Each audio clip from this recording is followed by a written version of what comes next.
The bullet was meant to kill. Instead, it saved lives. She lined up the shot with a calm that didn't belong to a battlefield. The wind was wrong, the air thick with smoke, and the screams of the wounded echoed like distant thunder. Yet she didn't flinch. She didn't hesitate.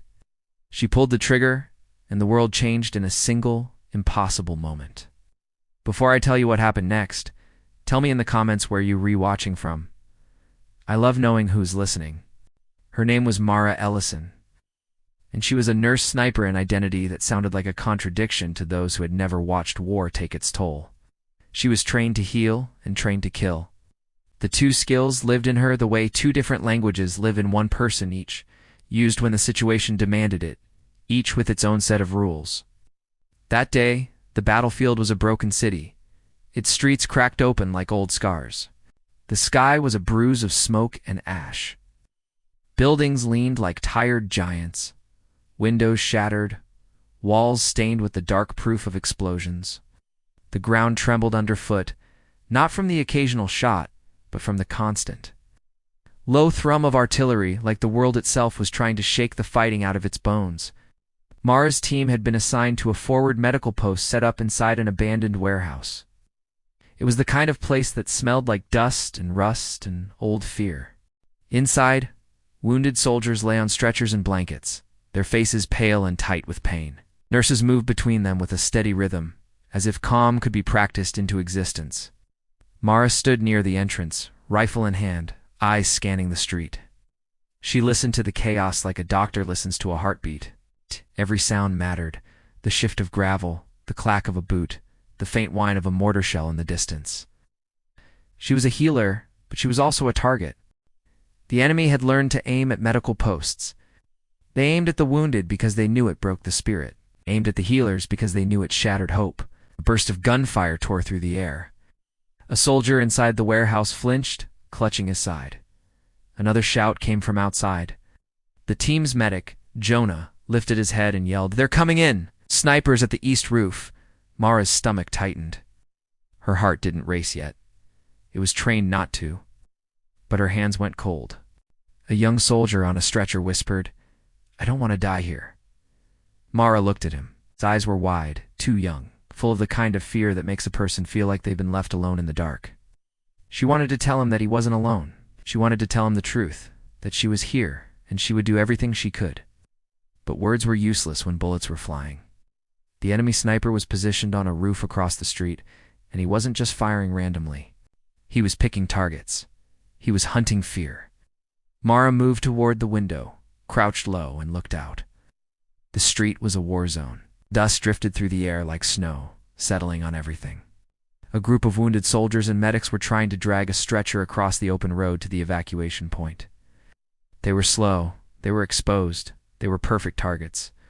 Mara saw it in the moment before the shot, the way the enemy sniper's barrel dipped, the slight shift of his shoulder, the almost invisible twitch of his finger. Her mind raced. She could take the shot.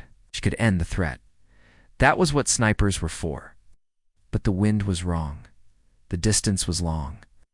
And the enemy was protected by a narrow line of debris. She hesitated, just for a fraction, then the enemy fired. The bullet struck the stretcher, tearing through canvas and wood.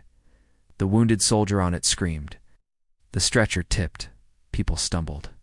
Chaos erupted. Mara's breath caught. She felt the weight of every life in that warehouse in her chest. She felt the moral line shift under her feet. She knew that if she didn't act, more lives would be lost. She also knew that if she fired without certainty, she could miss and kill one of her own. She had to make the choice. The enemy sniper fired again. The shot whizzed past, too close. Mara took her position, adjusted her scope, and did something no one expected. She didn't aim at the sniper's head. She aimed at his rifle. A shot like that was risky. Precision had to be perfect. The wind had to be right. The angle had to be exact. One mistake, and she would either miss or kill the wrong person. She breathed in. She breathed out. She pulled the trigger. The bullet struck the enemy's rifle just below the barrel. It shattered the weapon, sending it flying. The enemy sniper's face twisted in shock. He didn't have time to react before the next shot from Mara's team forced him to retreat. But the bullet had done more than disable a weapon. did something even more extraordinary. The shattered rifle fell in a perfect arc, landing on the street in front of the wounded soldiers, blocking the line of fire just long enough for them to move. The crowd of medics and soldiers, seeing the fallen weapon, didn't understand at first. They only saw the sudden pause in danger. They saw the chance to move. They seized it. The stretcher was lifted, carried, and the wounded were rushed to safety. The evacuation helicopter arrived moments later, its rotors beating the air like a second heartbeat. The wounded were loaded aboard one by one, and the helicopter lifted into the sky, leaving behind the broken city and the smoke. Inside the warehouse, the medics stared at Mara, stunned. Jonah walked up to her, eyes wide. You saved them." Mara didn't answer right away. She looked out the window again, at the street where the enemy had been. She felt the weight of the choice she'd made. She had fired a bullet with the intent to save lives. She had used a weapon to protect the wounded. She had turned a sniper's skill into a healer's tool. But she also knew that the line between saving and killing is thin. She knew that the moment she pulled the trigger, she became something that could be misunderstood. She became a symbol, a contradiction, a reminder that war does not follow rules. She wondered if what she did was right. She wondered if she had crossed a line. The moral tension stayed with her like a shadow. The next day, the base held a small ceremony. Not a parade. It's not a celebration. It's just a quiet acknowledgement of the lives that had been saved. The wounded soldiers were given blankets. The medics were given thanks. Mara stood in the back, listening to the murmurs. Someone whispered, "That shot was like a miracle." Another voice said, "It was the most beautiful thing I've ever seen." Mara didn't feel like a hero. She felt like a person who had done the only thing she could in a moment where there were no good options. As the ceremony ended, one of the wounded soldiers approached her. His face was bruised, his eyes tired.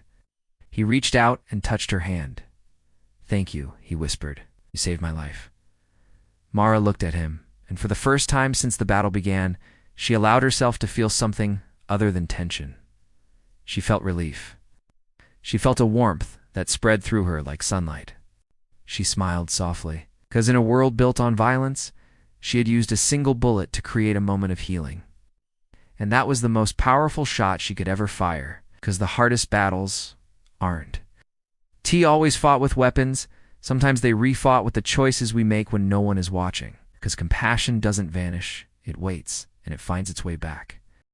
And as the smoke drifted through the air, settling into the city like a soft blanket, Mara stood in the silence, listening to the sound of life, continuing proof that even in the darkest places, hope still finds a way. If this story touched you, share your thoughts in the comments.